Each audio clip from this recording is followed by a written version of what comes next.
Oh, look Going at this. on? What's up, man? How we doing? Look at this. With Hey, the... you do a good job on IG. I see you all the time. Oh, thank you, man. I appreciate that, dude. Thanks a lot. Right on, right on. I love the guns out, man. That's quite the look right here, dude. It's toasty right here. I come dressed like a bum. I'm always like in shorts and a tank. We're out here in LA. You guys are in New York, right? Yeah. It's 80 degrees out here, baby. I know, man. Shit. You're wrong. I know I trained earlier, so it's just, like I said, if I got flip-flops on, we're like this all year. What do we got in the back there? Is that Rocky and Apollo? No, that is Chavez and Taylor. That's real. Oh, that's right. You're a real life boxer, right? You are. You can throw those hands, right? Yeah, I just finished my boxing podcast, as a matter of fact. Oh yeah. I feel like, listen, there's always with like the boxing like coverage of the world. I feel like you could be that dude, man. You should get, make that a focus. Forget about all the other stuff you do, man. You're too busy. Just focus on that. Yeah, well, no, I have a lot of fun in that. And I have called a lot of fights. Funny that you say that, both for Top Rank, Golden Boy, and a lot of international feeds, both in English and Spanish. And, just for fun, just because I love the sport. I'm always like immersed in it. Yeah. I was this morning, we were training. And so it's just like my outlet. And, a lot of guys play softball or golf. And I like to throw hands. You just beat the shit out of people, man. What? Feel young, which I'm not. But I know a lot of those guys, so it's fun. Yeah. What was the topic on this? Have you talked about Tyson and Roy Jones a lot? I'm hosting that fight. You're hosting that fight? You. I'm hosting that fight. That's going down Saturday, the 28th, the Saturday after Thanksgiving, right here in LA at Staples. What's that going to be like? I mean, what, is that? Obviously, the names are so big, but like those guys still got it. We're expecting like a real show or what? Well, they still got it. We don't know for how long. Yeah, right. We've just seen Tyson. That's so funny. When you see those videos, he's just quickly, and people are like, Mike still got it. I was like, that was 10 seconds, guys. Yeah, exactly. That's exactly it. He's explosive. We don't know how long it'll be. But listen, Roy, too. Roy's actually been a lot more active, and he's still fighting a lot of top 10 guys. And so he's been in the game a little bit longer, but the punch resistance may not be there, and Mike's still got those heavy hands. So it'll be fun while it lasts. And, it's a novelty, but I like it. I'm a purist of the sport, but I like when you have like McGregor versus Mayweather, or you got two old champions come like that. A spectacle. It makes for a fun event, a spectacle. Yes. Have you seen when Tyson goes when those clips come out and they go viral? There's always someone who quote tweets it like, "Would you get in the ring with Tyson for $10K right now?" And it's like, what are you talking about? For $10,000 would I get murdered? No, it's gotta be. I have a price to get murdered. It's just a lot higher than that. Yeah. You need a couple more zeros. Could you go with him? For a few more zeros. Yeah. My guy's got a hand. By the way, he's like my height, but he's got hands like a ham hock. These hands. Yeah. For a size 14 shoe. He's supposed to be, I think, like 6'5", but he ended up being just compact it all in. Yeah. 5'11". That's how you get turned into a piece of iron. Yeah. He's a great guy. Have you seen the spectacle that we put on here at Barstool, Rough and Rowdy? Not seen. So we bought this. Unless you posted the clips on IG. Yeah, there's some floating around on social. So like we bought this this like amateur.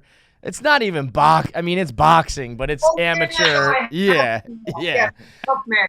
It's 3 1-minute rounds with guys are fighting in jeans and shit. Like it's just haymakers. It's a step up from bum fights. It's great. It's fucking great, man. You got to get on the call for one of those. By the way, I love all combat sports, and I grew up wrestling, boxing, and I do jiu-jitsu, the whole thing. But I'll watch a couple of bums, too. Yeah. I'll watch it. So when AC Slater threw on the singlet, and you were doing Bayside wrestling, that was pretty natural for you? Well, the character wasn't supposed to be an athlete. He was written as like a Vinny Barbarino in Welcome Back, Kotter, just kind of like this Italian street kid. Yeah. When I got the part, they asked the actors to write down all the interests, activities, hobbies that we do, and I was the athlete. So I wrote down, I wrestled, I danced, I played the drums, and then they incorporated that into the character. Wow, so that's shit, man. Because we talked to Mark Paul before, and he was kind of saying how he's not like Zack in a way. Like he really was acting, and that he wasn't this dude. But you are kind of AC, if that's what you're telling me. I was really physically. I was. I mean, my game was a lot tighter than his. And he was a little more. They played him a little more chauvinistic and all that stuff. Yeah, it would not maybe fly this day and age. I don't know about that, Exactly. So, but that was never really my style, anyway. But all the physical attributes were me. They just incorporated. They fixed that too real fast in the trailer. Like the opening scene of the trailer is you like, "What's up, Mama?" Oh, I mean, "What's up, Dr. Mama?" Really? The new one. Yeah. The new one's a lot of fun. Totally different. We were looking at the new project that we're talking about today, Feliz Navidad, and Feliz Navidad. Feliz Navidad, because you're the dad. Right. Feliz Navidad. Lost his wife during the holidays, and his daughter hooks him up, sets up an online account, and I end up finding love and rediscovering my love for the holidays again. I came up with that idea just because I wanted to play this single dad who gets kind of bummed out around the holidays because I had a friend who broke up with his girl and he was miserable around the holidays.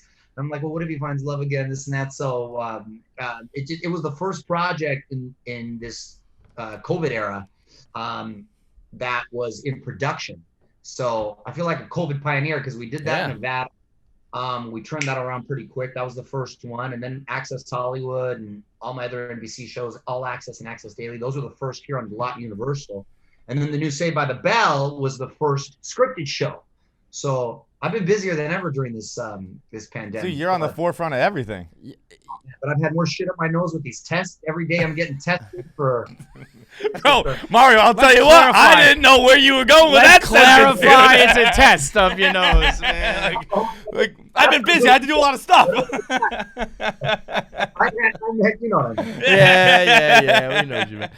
No, I feel like something's going on. This is the perfect year to do this movie, though. As soon as Halloween was done, everybody was in the holiday mood, dude. Everybody's doing Christmas songs and Christmas decorations. It was like we flipped the calendar to Christmas season way earlier than ever. It's the perfect time to have a Christmas movie dropping. Yeah, just skipping right over Thanksgiving. I mean, obviously, it's been a very, very tough year for all of us. So I think any sort of joy or happiness that we can bring and get into the festive spirit as soon as possible. Listen, you're such a pro, dude. This is the thing about you, man. You're so busy. You got so many jobs, and you do it all. You have just become this like media fucking mogul. I don't know. You're an entity. Mario Lopez is a media entity. You're like a whole corporation unto itself. I'm already a fan.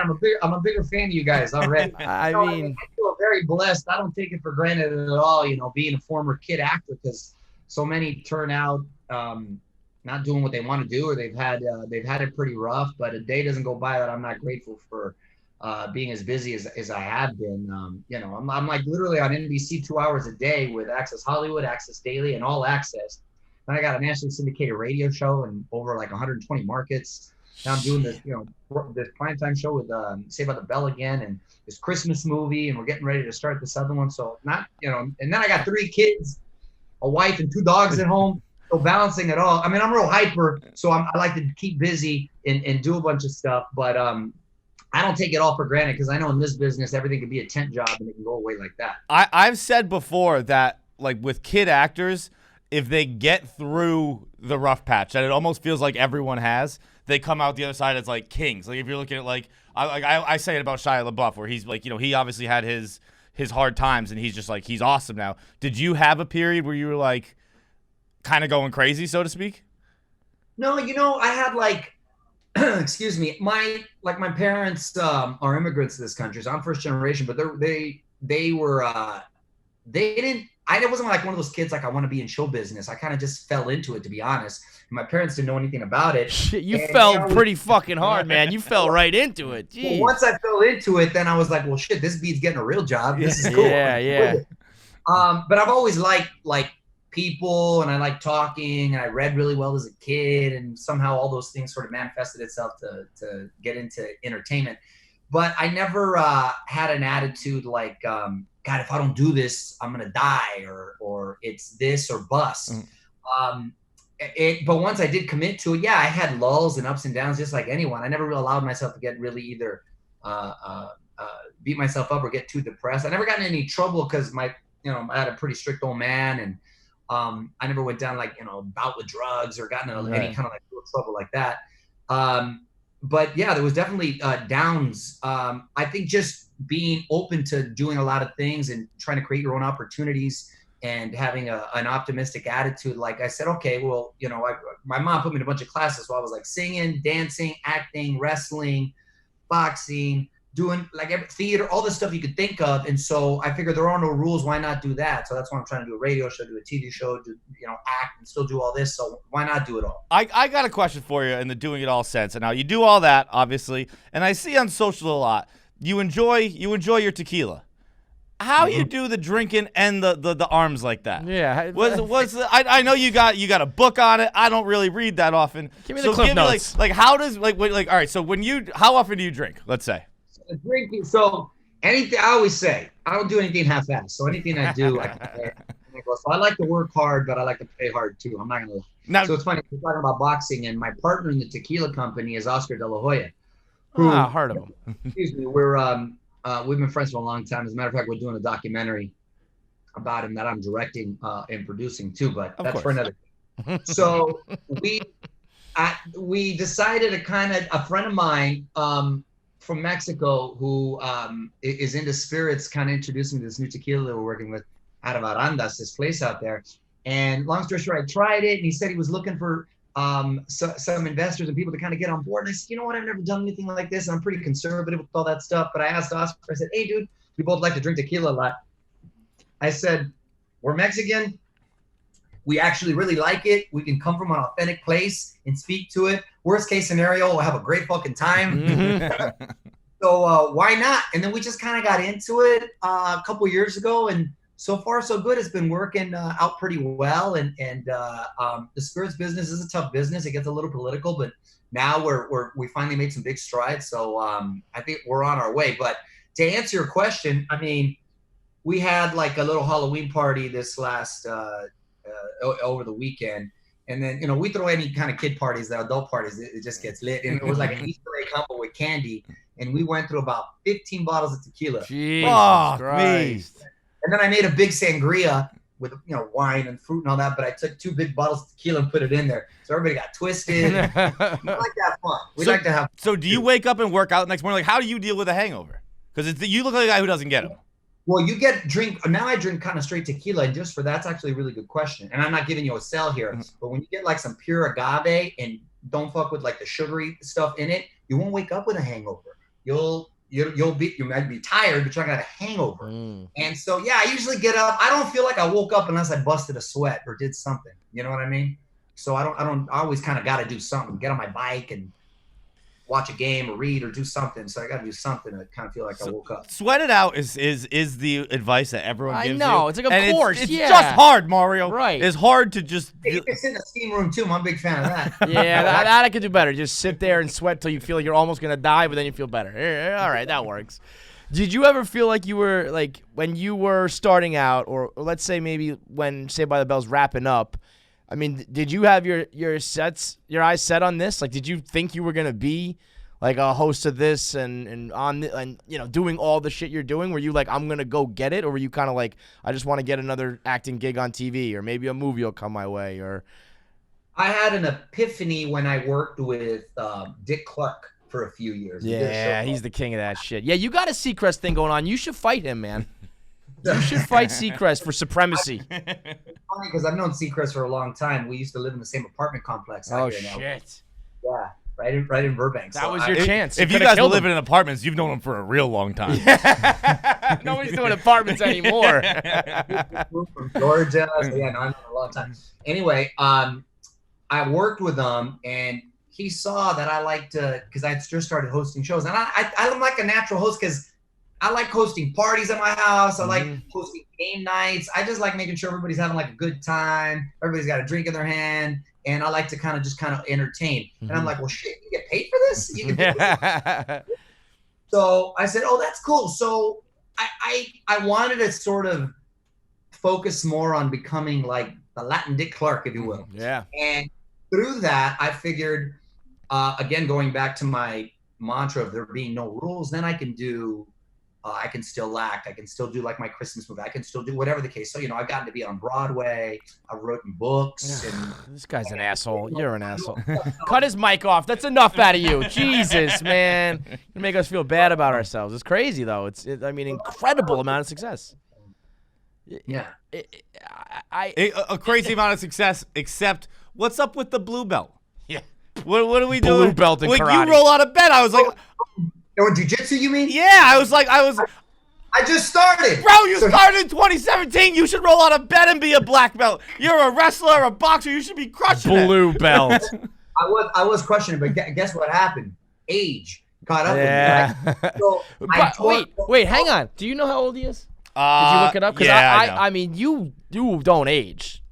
Oh, very nice. Yeah, man. I'm 47 years old. That's crazy. I don't feel it, but I mean, shit, that ain't that. I mean, I guess it's kind of old when you say it out loud, but I really don't feel it. But what happened was my body started to betray me. You ever see the movie The Blues Brothers? Yeah. Remember at the end of the movie, the car after the cake, it just kind of all breaks down. That's like my body right now. Yeah, it looks just like that. I mean, fuck you, yeah, man. You're riding around a real piece of garbage there, Mario. No, let me tell you what I mean. So and this was all boxing, ironically, not jiu-jitsu, but I tore my Achilles 2 years ago. Then I tore my rotator cuff. Then I tore my bicep muscle. So I've had pretty severe injuries that keep slowing down my progression in jiu-jitsu. I'll give you that. Those are fair excuses. Yeah, that's your body being like, dude. Serious injuries. Yeah, Bites, Achilles. I mean, like we're all, like I said, if I do something, I go all the way. That's your body saying, just be pretty and rich on TV, man. Stop with all this. Honestly, if you just had like a little bit more of a mullet like you used to have in the 90s, you would look exactly the same. It's crazy. My guy right here. It's obnoxious is what it is. I'm not really trying to compliment you. I'm mad at you for it. Stop taking it well. We were doing research, and part of our research just entails looking up fun facts about you. Mm-hmm. Fun fact: first kiss Fergie at 10. What are you doing wait until 10? We were doing a show called Kids Incorporated, which was kind of like the Mickey Mouse Club about a band. And we all played the instruments and we sang and danced on it. And she was on that. So it was a girl named Martika. And there was a couple other famous people. Shanice, who sang back in the day and older than you guys probably don't remember that. But yeah, Fergie, she was 10. We were both 10. And I was kissing her and the other girl on the show. Hey. So, I started young, but yeah. And now we have kids the same age, and so yeah, she's been obviously an old friend for a long time. That's crazy. I honestly never knew Fergie was like it, was with it like that for that long. Yeah. I thought Fergie just came on the scene with the Black Eyed Peas. I didn't know. I was like, oh God, she got her first kiss with Mario Lopez. Super cute too. Super cute kid. I would imagine so. I didn't think Mario Lopez's first kiss was going to be anything subpar. She did me a favor with that one. That's a fun story to tell. Like, Yeah. Well, I mean, yeah. If it started with Fergie and then in like your teenage years, it's Saved by the Bell and whatnot. I mean, you've been blessed with co-stars, let's say. Yeah. No, I've had a lot of cool co-stars, and they've been pretty cool people too. So I mean, I get along pretty much with everyone. And when you look back on Saved by the Bell, like again, I mentioned that we talked to Mark Paul, and not that he like had bad things to say by any means, but I thought of it as like I'm gonna talk to the guy who played Zach Morris, and like from my generation, that's like the coolest thing ever. And he was kind of like, it was an acting gig, and like I used to get pulled out of school, and like in real school, I didn't have as many friends because I was doing this acting thing, and it was just like a different. I just didn't expect his memories and his thoughts about Saved by the Bell to be that way, because we all think of it as so cool and so iconic. What's like your lasting images, or when you look back on Saved by the Bell, how do you view it? I view it fondly. I had a great time. It was fun. We did it in the summertime because everyone was a minor and they didn't want to have to mess with school. And I was the only one that went to like a real public high school. I went to Chula Vista High School with 3,500 kids, and I got to wrestle for my school. I went to dances, the prom, graduation. I had it was just like a cool summer job. And you got to remember, it was a Saturday morning show. Right. So it tripped me out that people when it went in syndication and people started watching it, and like older people, it would like trip me out. Like, fuck, why are they watching it? Like, that's weird. This is for little kids. Right. And so I was blown away by that. And then the fact that it's still kind of resonates these decades later just kind of blows me away. But I had a lot of fun. I had a lot of fun doing it, and like I said, we did them all during the summertime, so it was it was a lot of 5 fun summers. Yeah, that's a great, like you said, summer job, man.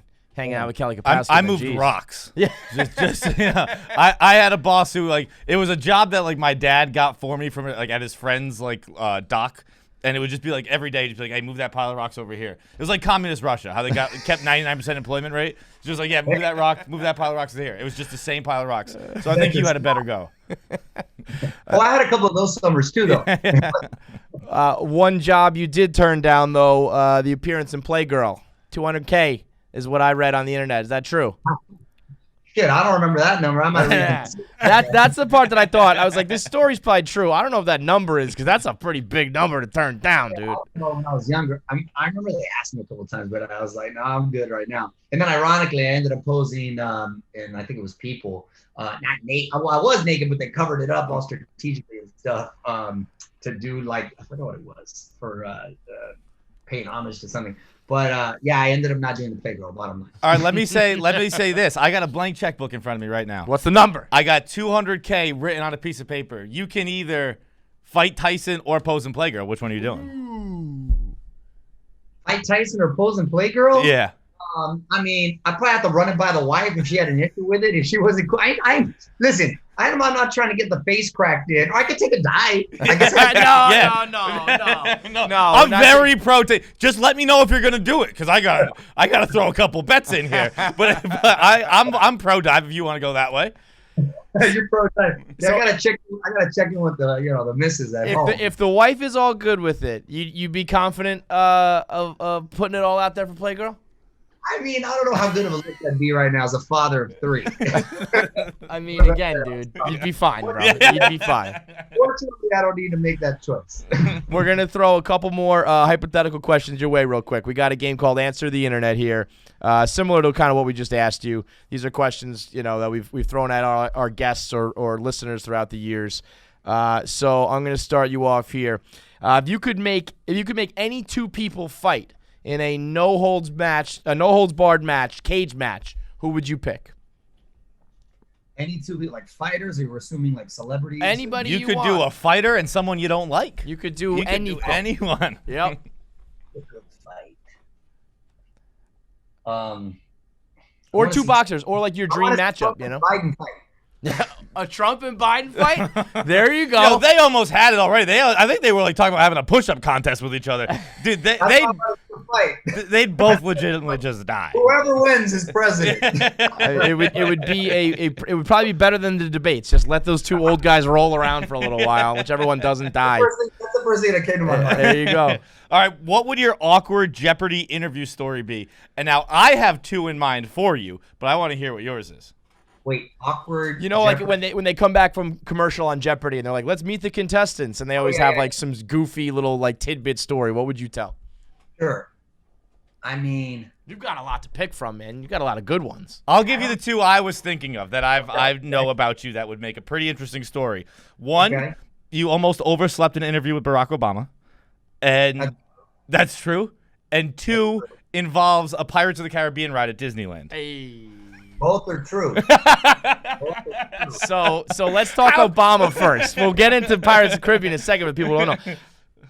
A, how do you almost sleep through that? And B, what's it like when, like I said, you go from like AC Slater or this Kids Incorporated thing back in the day to chopping it up with Barack Obama? That's got to be a moment for you, huh?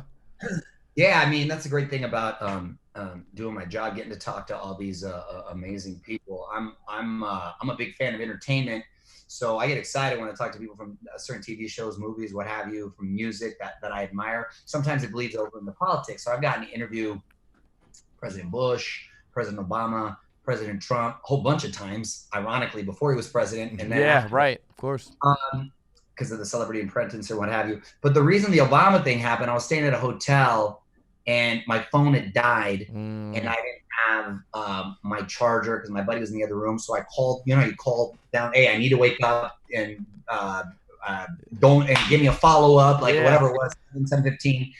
And I called like a bunch of times to make sure. And I got there late. So it was like the overhead person, whatever. They didn't put it in the system. I overslept and they were banging on my door. I'm like, oh my God, we were running. So I ended up barely making it, but I looked like a hot mess getting it. How mad would you have been at that local, like that, the dude working the desk that day does not realize how big of a deal it was to not get that wake-up call in. And I didn't want to be like, yo, I'm about to interview the president. Right, yeah. This guy's crazy. So that's a true story. And then he was super cool, by the way.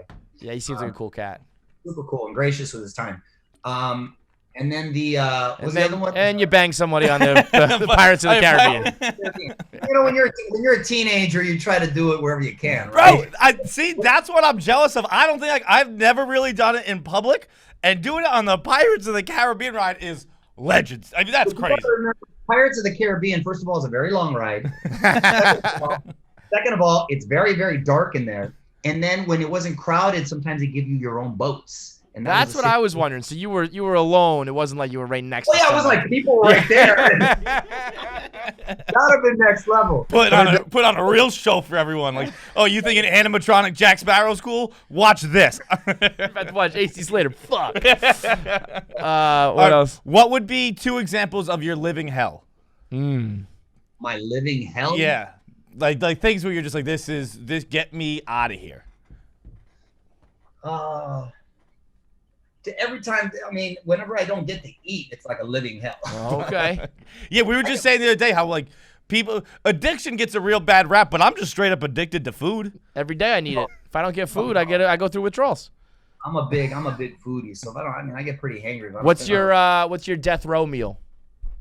Ooh, I love this question. So I've thought about it a lot. So I'm gonna start off having this mariscos, like this Mexican cocktail, this shrimp dish that I love with some good carne asada tacos.